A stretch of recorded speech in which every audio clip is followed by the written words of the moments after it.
I brought dinner to my doctor husband's office and walked into a moment that changed my life forever. I used to believe love was about patience. For years, I waited for my husband every night. The food would get cold. The candles would melt down to nothing. And eventually, I would fall asleep on the couch with a blanket and unanswered texts. He was a doctor. That was always the explanation. Emergencies. Long shifts. Unpredictable nights. So I adjusted my life around his absence. I stopped complaining. I stopped asking. I stopped working. At the beginning of our relationship, he told me it didn't make sense for me to have a job. I earn enough for both of us, he said. I want you to rest. I want you to be home. Back then, I thought it sounded like love. Years later, it felt like a cage. One night, I decided to do something different. It was our anniversary. I cooked his favorite meal. I dressed up. I packed everything carefully into containers and drove to the hospital to surprise him. I didn't tell him I was coming. I imagined his smile. I imagined him saying, "You didn't have to do this." What I didn't imagine was opening the door to his office. He wasn't alone. The nurse stood too close. His hand was on her waist. They froze when they saw me. Nothing graphic. Nothing obvious enough to scream. Just enough to destroy trust in 1 second. No one spoke. I didn't ask questions. I didn't cry. I didn't throw the food. I turned around and walked out. When he came home that night, he followed me from room to room, explaining. She was upset. She needed comfort. You misunderstood.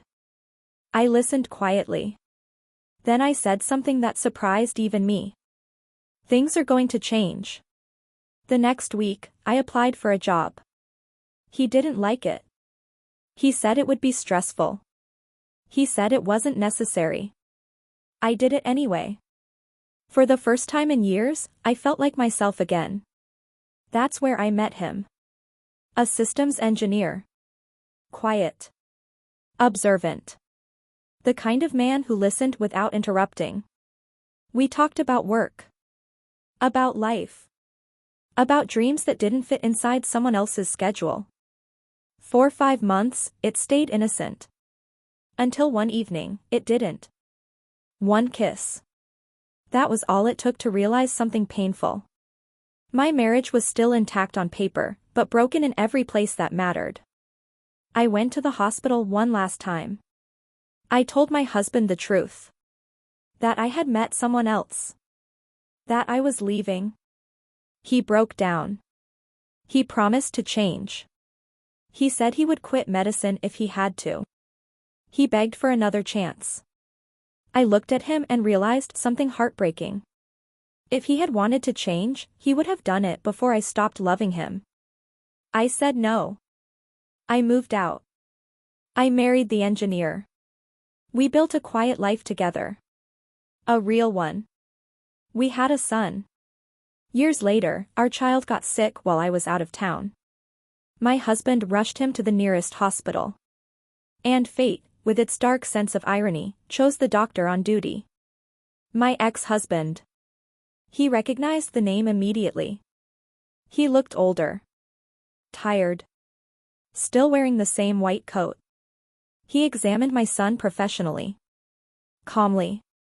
Kindly. When my husband arrived home later and told me who treated our child, I sat down slowly. Life had brought us full circle. He never contacted me again. Neither did I. Some stories don't need closure. They just need distance.